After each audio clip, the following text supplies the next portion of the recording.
Welcome to 13 Cents More, the podcast. I am E. Probilski, an author, editor, and book publisher. I have done all these different things for many years, and I am here to share book publishing insights, personal anecdotes, information about my books, and so much more. Let's get into it. Hey friends, this week we are going to be discussing one of those things that feels kind of ephemeral and is hard to define. We are, in fact, going to be talking about author voice. This is one of those topics I see talked about a lot in writing spaces, and I thought it would be useful to provide some insight for you using my experience. There are many people who define it differently floating around out there. Some definitions are far more helpful than others, but as somebody who's been an editor for over 15 years now, I've come to understand and appreciate author voice in a very intimate way and wanted to share with you my understanding of how it works. To define it, author voice is, at its core, your unique way of stringing words together. It's born of your specific life experiences, dialect, identity, and personality that you carry with you as an author. It seems like this amorphous thing you can't quite define, but you can see it in action really easily when you know what you're looking for. In order to do this, I challenged myself, my friend, and my husband to all describe the same image as if we were writing the scene in a novel. I gave no further instructions to the other two people, and I sent them the same picture. I didn't give them a lot of detailed instructions because I wanted them to lean into their unique voices and showcase exactly how people can see the same specific thing and experience that thing in completely different ways. I'm going to read each of these word for word, but as I do, think about the differences between these descriptions. That's where voice lies. We each focused on different things, highlighted different details, and have very different tones. The first one I will read is mine. He knelt amongst the strewn papers, hunched low over the text before him. Tears poured down his skin and dripped onto the page before him, smearing the ink. Wheat-pale hair hung lank over his face, sweaty and unkempt, unnoticed in his distress. At his back, 6 wings fluttered and rustled, the feather-like pages that comprised them crumpling and making soft noises as they moved against one another, suspended by the force of his magic. Secondly, we had my husband's. The boy languishes over the paper he's reading through tear-glazed eyes. It was as if the very words upon the pages were daggers to his heart. Loose sheets of those same pages surrounded him in a binding circle that encases him in the world the words have created, drawing him in and holding him enthralled until their final punctuations fall. However, from his back, sets of glorious wings sprout and extend, wings made of paper and print, the very pages his tears soak before him. It was here, in this place, that he knew that even though these pages, these mere printed words, tear at his soul, they also provide him the freedom from this life like nothing else can. Within those pages, until the final punctuation falls, his aching soul could fly. And the last one is my friend Nathaniel. The pages fluttered to and fro in a cacophony of regret. It was a simple writing assignment. Write a letter to someone you have lost. Nobody spoke about it, but everyone wrote to the same soul, and the soul received every single one of those letters. Each wished them well, reminiscing and lamenting the void that was left behind. I miss you. Thank you for letting me see the imprint of my impact. As is entirely obvious, those 3 passages are all very different. Each of us focused on different elements of the piece, and none of them are wrong and none of them are right, since this is an exercise exploring author voice. Digging into the differences between them, the first one was mine, and as you could hear and see if you're reading this, I focused on describing the physical setting and the character. I added very little embellishment or story to it, and I stuck to the image pretty closely. I hinted at a small amount of story by mentioning the character may have magic, and I identified them as male in mine, though the figure is actually of indeterminate gender. Second was my husband's. He is wordier than I am, which isn't a bad thing, but he dug into what the character might be doing or seeing in that moment, that he was enthralled in the pages, unable to look away, suggesting that maybe he was trapped somehow in the papers he's kneeling in, whether that's some kind of magical binding circle, or maybe it was just a metaphorical feeling of being tied up. But the character's response is serious. He also identified the figure as male, just like I did. The last one was Nathaniel's, which took the image and turned it into the emotions and focused on the poetry. He kind of wrote a story around it.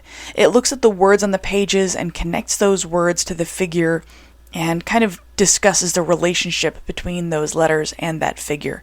It's extremely sad and very poetic, which is something that strikes me about Nate's writing. He is a poetic individual, and far more so than myself as a general rule. The three people I chose for this assignment, we all represent different demographics.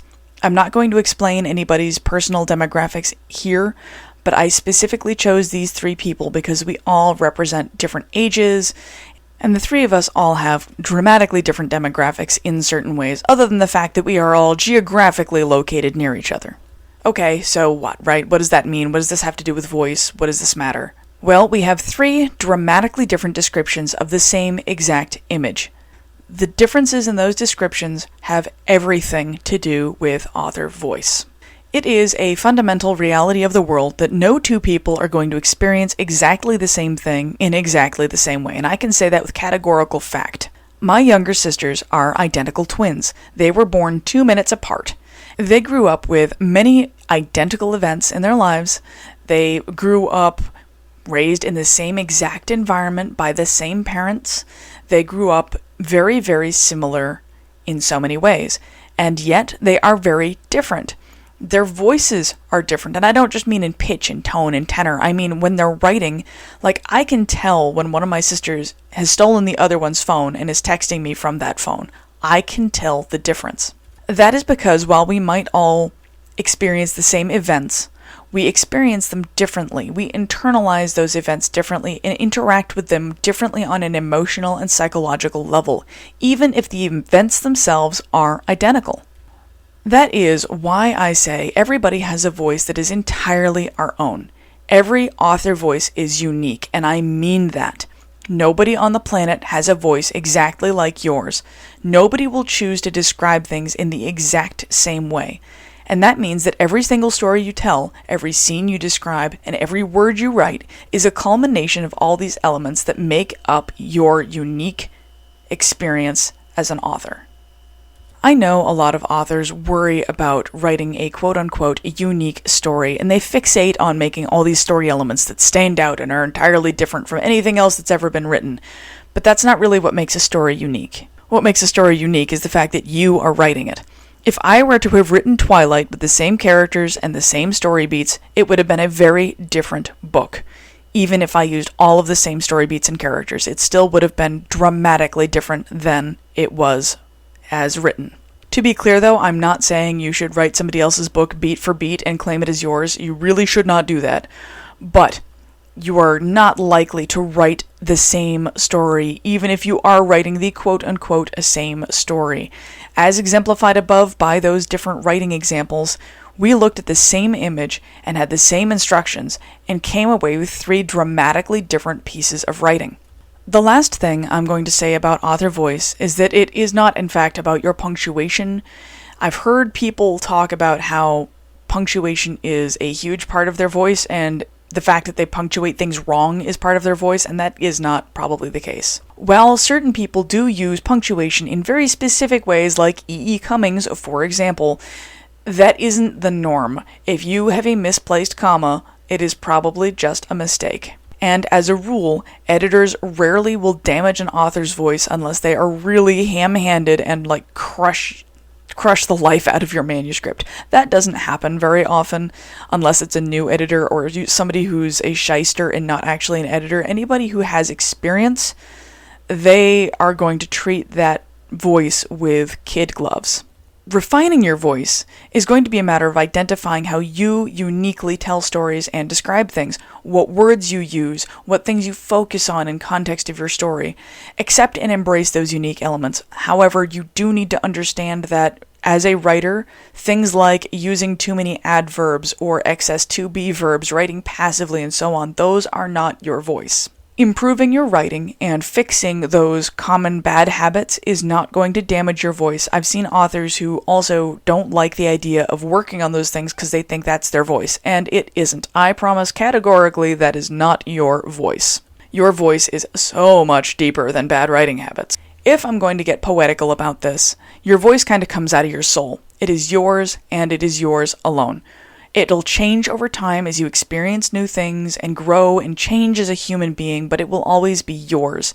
Your voice is a snapshot of who you are in a current moment, and when you use that voice to tell stories only you can tell, that is the power, the majesty, and the beauty of being a writer. If you would like a further illustration of voice, why don't you leave me a comment down below or send me an email if you'd like and write a description of that same picture. I will have it linked if you are just listening to this, but if you write a description of that, leave me a comment with how you wrote that description and show me your voice. Let others see your voice. Explore the differences between your voice and other people's descriptions. And let's just have some fun with this. Let's see what happens. Just leave me a comment, describe this, and we will have a conversation about voice down below. As always, thank you for listening. I look forward to seeing you next week. Please stay safe, and if you ever need me, if you need an editor, if you need coaching, you can find me at ehprobilski.com. It'll be in the show notes. You can just click it, and we will chat.